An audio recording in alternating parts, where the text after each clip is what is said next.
Over time, nature has reclaimed what humans once built, swallowing entire roads in the process, from highways that have gotten overtaken by forests to streets buried beneath sand and water. In today's video, we're taking a look at 15 roads that have been swallowed by nature. Starting with number 15, Passage de Gois in France. Normally when you're planning a route, you expect a road to be usable at all times, or at least to only be closed in rare situations. Sometimes though, the path of a road means that there are regularly planned closures, and in the case of one route in France, this happens more regularly than you might think. The Passage de Gois is an unusual road in France that every day feels the full force of nature in a way that severely limits how we can use it. It's a tidal causeway, which means that it gets fully submerged underwater twice a day when the tide comes in. The road's about 2.8 miles or 4.5 kilometers long and only becomes visible and drivable during low tide. Historically, it's been used for port crossing, because if you get caught midway when the high tide moves in, there'll be no choice but to swim to one of the closest rescue towers along the road and wait until the waters recede. Called the Foulée de Gois, it takes place during high tide and requires runners to run through the water. Interestingly though, the particular way in which the tide rises over the road means that a wave is formed where the currents from either side meet, and this actually makes it easier to run through the water than if it was stagnant. Number 14, Half Desert Road in Dubai. So when you think of Dubai, images of those towering skyscrapers and artificial islands probably come to mind, where this desert kingdom has become renowned for its ingenuity and managing to push back the sands to allow civilization to thrive. This is a constant process though, because the sands would happily quickly return if given the chance, and there's probably nowhere that this becomes as clear as the Half Desert Road. It's a stretch of highway that does exactly as its name would suggest, and on the outskirts of Dubai, this one was abandoned, allowing nature to slowly reclaim it. Sandstorms and shifting dunes are a common occurrence in the region, and the movement of sand onto roads like the Half Desert Road is a constant reminder of the natural forces that shape the landscape. Number 13, Mosquito Pass in Colorado in the United States. Mosquito Pass, which is in the Colorado Rocky Mountains, is one of the highest mountain passes in the U.S., reaching an elevation of over 13,185 feet, or 4,018 meters. It connects the town of Leadville and Alma, which are two historic mining communities, and along the route there are stunning views and challenging obstacles. The road itself is a 4x4 trail that's narrow, rocky, and often pretty steep. It's extremely rough with large boulders and loose rocks, and during the winter it gets completely covered in snow. This means that usually it's only accessible from late June to early September, and even then, unpredictable weather can make the route dangerous. Historically, the pass was a vital route during the mining days in the 1800s. It meant that even if the roads were blocked, the communities were still able to talk to the outside world. If you plan to take on this route, then be prepared for a huge challenge. Despite the name, there's not much need to worry about actual mosquitoes though.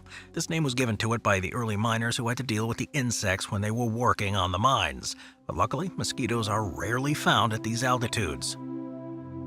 Number 12, Lindisfarne Causeway in Scotland. The Lindisfarne Causeway, which is also known as the Holy Island Causeway, is a tidal road that connects the mainland of Northumberland in England to the island of Lindisfarne. It covers a distance of about 3 miles or 4.8 kilometers across a stretch of mud flats and sandbanks, and because of this location, it's only passable during low tide. Lindisfarne itself is a deeply spiritual history, as one of the most important centers of early Christianity in Britain. Founded in the 7th century by St. Aidan, Lindisfarne Priory became a place of religious learning and missionary work. To do so, because the force of the tide will almost inevitably have washed your car away. Far from being just a fun route or a forced reason for worship, the position of the priory on the island was a defensive choice too. Throughout history, this island's isolation has helped protect it from invasion, although it was raided by the Vikings in 793, at the beginning of the Viking Age in Europe. Number 11, Fairy Meadows Road in Pakistan. Fairy Meadows Road, which is in the Gilgit-Baltistan region of northern Pakistan, is seen as one of the most dangerous roads in the world, but many people think this is a challenge that's far more than worth it, because it leads to one of the most stunning destinations on the planet. Fairy Meadows is a grassland with an unobstructed view out across the landscape, and in the distance you'll see Nanga Parbat, which is the 9th highest mountain in the world. The road to Fairy Meadows, though, is a completely different vibe. It's a narrow, unpaved track that winds through the mountains and starts from the village of Raikot. From here, it's a well and are familiar with the twists and turns. Even once you got to the end, though, there's a 2 to 3 hour long steep trek to actually reach Fairy Meadows itself. It's a massive challenge, but one that can be extremely rewarding in the end. The meadows are peaceful and calm, and there's a wide expanse of greenery that opens up to views of Nanga Parbat's massive snow-covered face. The scenery is truly special, so much so that local folklore suggests that it got its name because the area is so beautiful, it's believed to be the home of fairies. Number 10. Old Pali Road in Hawaii. So huge effort and investment have gone into building a road that connects remote communities in places where the land is anything but flat. But as technology improves, the ability to make wider and more reliable routes often leaves others to fall out of use. That's what happened to the Old Pali Road in Oahu in Hawaii, which was originally built in the mid-19th century. It was a vital route for travelers as it gave way across the cliff close to nature. It's not that vehicles are no longer needed to travel between places that the old road connected, but in 1957 the more modern Pali Highway was built, which offered a much faster and safer route through the mountains. The old Pali Road simply fell out of use. Sections of it are still accessible today, though they're often hidden beneath the thick foliage and are dangerous in places where the surface has eroded away.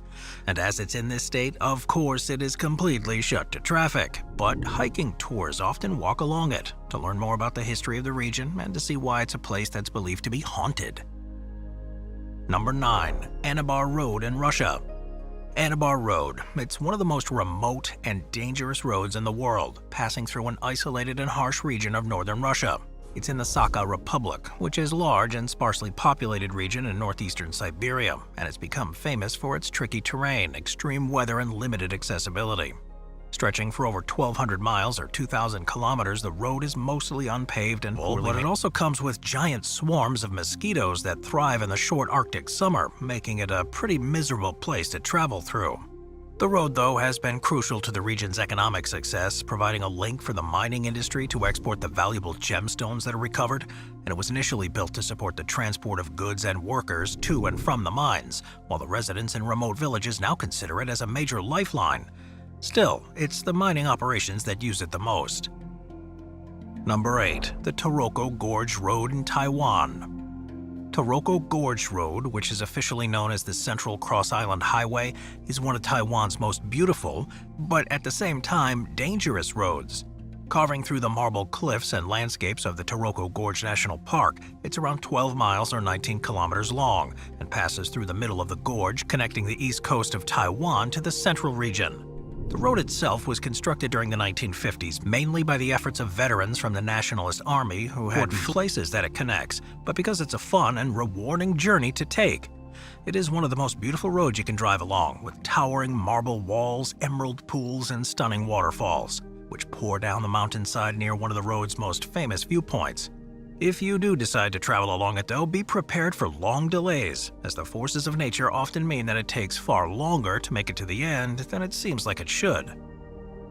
Moving on to number 7, Route 61 in Centralia, Pennsylvania. Centralia is a town that has suffered for its industrial past, and the road that now passes through it is just as strange. Once a thriving coal mining town, the whole area is now abandoned because of a coal seam fire that's been burning beneath the ground since 1962. The coal fire started in a landfill near an abandoned strip mine, and somehow the fire ignited an exposed coal seam.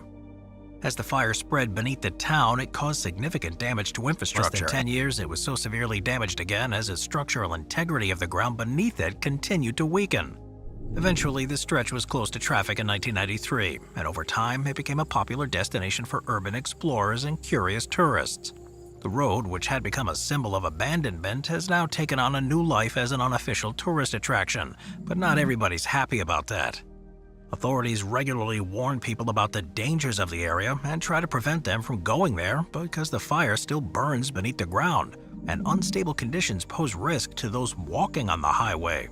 In 1999, a different road to the south of this stretch was upgraded to replace it as part of Route 61, and in 2020, to prevent further trespassing, the graffiti highway was covered with dirt by its private owner, burying the colorful messages and, they hope, closing off the road to future people. Number 6. Skipper's Canyon Road in New Zealand. Skipper's Canyon Road in New Zealand is a road that's become so well-known. Basic tools, and the construction process was really dangerous, with workers having to cling to steep rock faces while blasting and digging out a path. The road now travels an almost 14-mile or 22-kilometer route from Queenstown into the heart of Skipper's Canyon. It's unpaved, narrow, and often lacks guardrails, despite running along sheer cliffs that drop hundreds of feet below. The road's hairpin turns and blind corners make navigating it a true challenge, and most rental car companies in New Zealand explicitly prohibit you from driving there. Much of the road remains how it did in the late 19th century, and it proved to be unbelievably costly to construct, with the local joke being that more was spent on this road than the value of the gold that was ultimately retrieved from the river.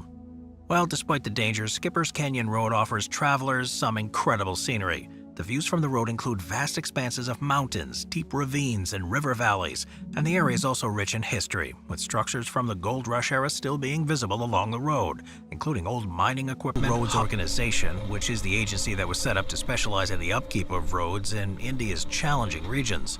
Despite modern efforts, though, to keep things running smoothly, there's no preventing the full force of nature, and with such tricky terrain, extreme weather, and high altitude, it is a difficult and dangerous route.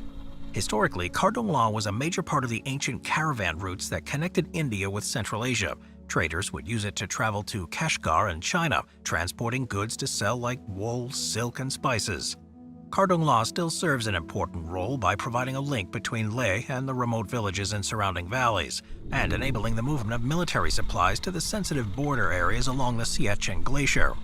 Even though the journey to Kardung Law is a tough one, travelers face not only the physical challenges posed by the high altitude, but also the unpredictable weather and road conditions.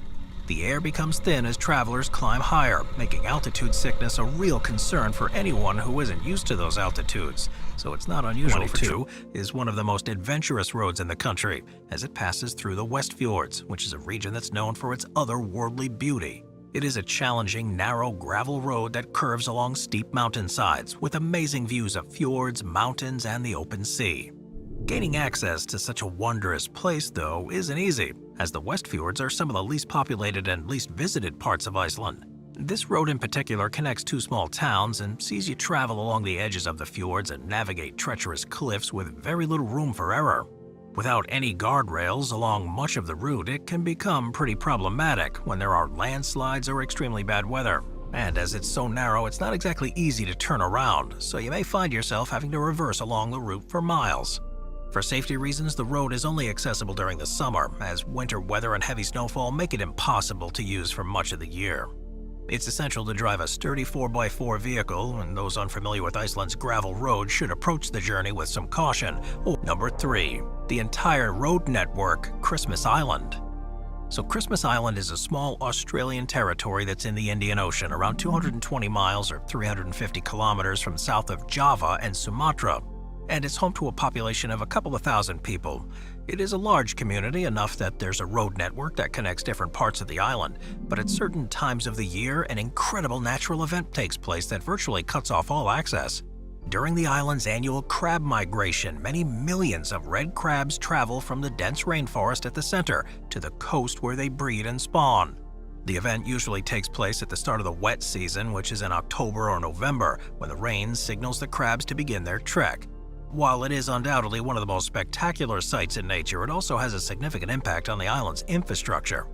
The sheer number of crabs in this event disrupts daily life on the island, as authorities and residents take steps to protect the crabs and ensure they remain safe. Fences are put up alongside roads to funnel the crabs towards those safer crossings, which reduce the number of crabs that end up on the roads. Local volunteers and park staff also go on patrol to help quickly move the crabs off the roads if needed.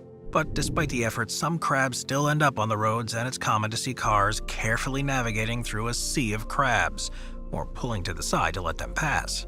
It's an incredible example of how a local community works together to manage such a disruptive natural event, but one that they all rely on and makes the island a special place to live. Number 2. The Carretera de los Yungas in Bolivia. The Carretera de los Yungas, which is often referred to as the Death Road, is a famous stretch of road in Bolivia that's known for its surroundings and its extreme danger. It's in the Yungas region, where it connects to the high-altitude capital city of La Paz to the lower subtropical town of Coroico across 37 miles. Once considered one of the most dangerous roads in the world due to its combination of cliffs, if you come up against someone traveling in the opposite direction, one of you is going to have to reverse. This would be okay on most roads around the world, but with hairpinned bends and sheer cliffs on one side of the road, which are 2,000 feet above the valley floor, it is a frightening experience. The altitude change on this road brings with it unpredictable weather conditions, so dense fog, heavy rain, and landslides are to be expected. During the rainy season from November to March, things become even more difficult, as the rain can turn the dirt and gravel surface into a slippery mud, and waterfalls will begin to cascade down the cliffs and spill onto the road itself. For many years, it was the main route between La Paz and Coroico used by trucks, buses, and local traffic. But with increasing numbers of people using it, the risk was becoming too much. In 2006, a new, safer bypass road was built to divert most traffic away from the old Death Road. Today, it's mainly used by adventure tourists, particularly cyclists who are at least more able to quickly adapt to the changing geological formations. Originally built in 1928, it was designed to allow visitors to access some of the most impressive volcanic features within the park. Over the years, though, the road has been repeatedly changed by the very forces that shape the landscape it passes across. Since it was completed, several major lava flows have buried sections of the road, forcing closures and repairs, and as a result, the road's endpoint has been moved a number of times. As you make your way there, you'll pass by a series of volcanic craters that have scarred the landscape from past eruptions. These craters show firsthand the island's volatile history and the power and scale of past eruptions. The hardened lava, which stretches across the landscape, is rippled in waves and jagged formations, and it gives the place a stark, almost lunar appearance, which is very different from the vegetation and beaches you'll find elsewhere on the island. Interestingly, you'll also get a chance to see the Pu'uloa petroglyph site, where ancient Hawaiian carvings can be found etched into the lava rock. These petroglyphs, some of which it's a road where you can see some of the most violent forces in all of nature far closer than is usually possible. Even though it's now been there for almost 100 years, the constant activity in the region means that nature will reclaim it sooner rather than later, as no matter how tough the surface is, there's no stopping a lava flow when it's moving.